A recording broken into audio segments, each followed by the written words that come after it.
India गठबंधन लगातार कह रहा है कि देश के गृह मंत्री संसद में आए तो सही, भाषण दें तो सही, अपना बयान दे तो सही। और यह अपने आप में बहुत ही शॉकिंग है दोस्तों।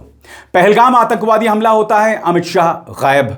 दिल्ली में दंगे होते हैं, अमित शाह का कोई बयान नहीं आता है कि लंबे समय तक।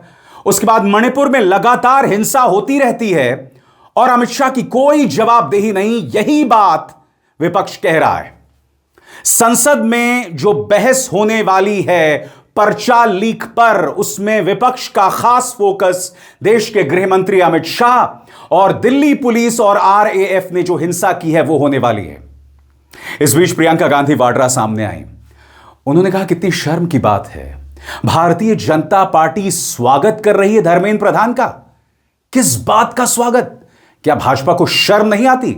सुनिए आज किस तरह से हमलावर हुई प्रियंका गांधी वाड्रा सीधे भाजपा पर। आपको नहीं लगता कि शर्मनाक है? किन परिस्थितियों ने इन्होंने इस्तीफा दिया और फिर उनका यहाँ पे स्वागत हो रहा है जैसे कोई सुपरस्टार का आगमन हो रहा है। इस सरकार में कोई विश्वास नहीं कर सकता।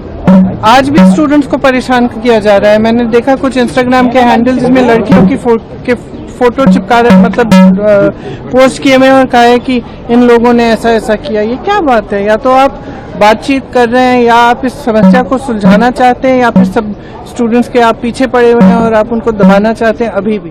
दोस्तों आज का दिन एक तरह से कहा जा सकता है सुप्रीम कोर्ट की निगाह से भी भाजपा के लिए अच्छा नहीं है, खासतौर से दिल्ली के लिए अच्छा नहीं है। सुप्रीम कोर्ट ने अपने आदेश में साफ तौर पर कहा है कि बिहार, बंगाल, असम, जहां जहां तुमने छात्रों को जेल में बंद करके रखा हुआ है, एफआईआर दर्ज किया हुआ है, उन्हें तुरंत रिहा करो।